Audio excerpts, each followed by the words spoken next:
Well, joining me with his take on the equity markets at midday is Sean Culverwell from Anchor Capital.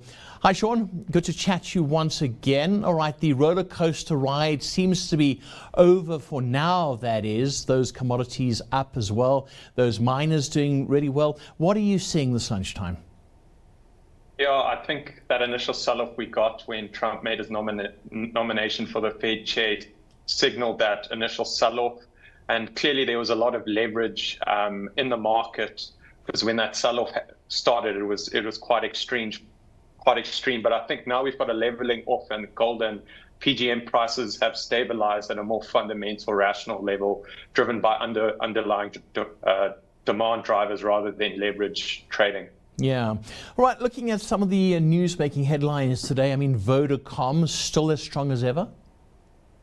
Yeah, and once again, just like with MTN, it's the strong African business coming to save the day, because in the local markets specifically, their prepaid business, that still remains under pressure and declined more than in the second quarter. So the deceleration, suggests competitive pressure remains very high, and we know telecom within that segment of the market is really doing well. But luckily for Vodacom, Egypt is just humming at the moment. Yeah, absolutely. They keep on expanding there. Rainbow Chicken, and you would have heard now they've done exceptionally well. Chicken business is difficult because you're up today, down tomorrow, but they're doing really well. What are you seeing?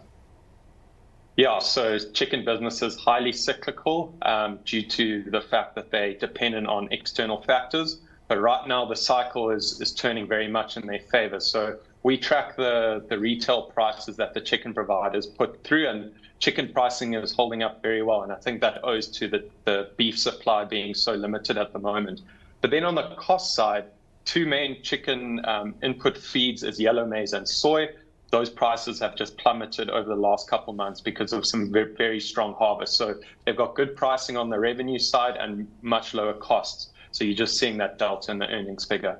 Yeah, less headwinds for Rainbow Chicken, so I suppose that is set to continue. Looking at what's going to happen overnight, we've got Alphabet coming out, looking at some of these tech stocks as well. It's always such an interesting point. Where are you seeing Alphabet placing themselves? Yeah, so Alphabet have shot to the leaderboard in terms of the large language model providers. Originally, it was OpenAI with ChatGPT, but Gemini's really, leapt ahead. So Alphabet is the current poster child for that trade, and you saw massive outperformance relative to the other Magnificent Seven. So tonight's results will be especially telling. I think for us, there's three things we're going to be looking at when they do report results: advertising revenue growth being the first, because advertising is still their biggest source of revenue. The other focus will be on their cloud business, Google Cloud. And while revenue growth matters there, we're going to pay close attention to the profit margins just to see whether the heavy spending is starting to pay off or not. And then the last focus will just be on their guidance for their AI capital expenditure. Yeah, that's the big thing, is AI cap. And a lot of people are spending on that, a lot of companies. We've seen that with a few of the other ones as well. Are these risks being taken, or are these calculated risks, put it that way? We would like to think that they're calculated risks. Clearly, all the CEOs, these are not dumb people. The CEOs of all the leading tech companies see something to it. And we do think structurally it will change society, but it's just whether they can generate that return on the investment made and the monetization model of these AI services that they're rolling out. That's the big question. It's just the return on that spend, because we have no doubt that AI will be a significant part of the future going forward. Yeah, it's been an interesting week. There's also Novo Nordisk as well. What are your thoughts there? Yeah, Novo are facing a big storm on the horizon. They're losing patent protection for their flagship GLP-1 Ozempic. In certain markets, they're also getting huge pricing pressure in the US with Donald Trump, bringing drug pricing to the fore in the media. So they've negotiated some pricing concessions there. And then globally, unfortunately, they've been leapfrogged by Eli Lilly with a much better product. So Eli Lilly Zepbound has been proven to be a much better product. And then also at the same time, they're going through a significant change. So they've replaced many of their executive committee, and investors don't like, uncertainty. Yeah, gosh, that is so interesting. But it does seem like a very safe market at the moment for most of these big rollers.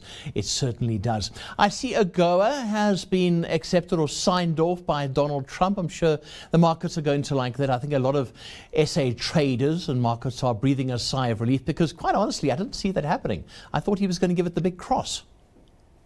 No, we also didn't see it happening, especially when it came across his desk. And it'll have, it will be material for certain industries within South Africa, but they will have to, go into the detail and figure out what it means for them.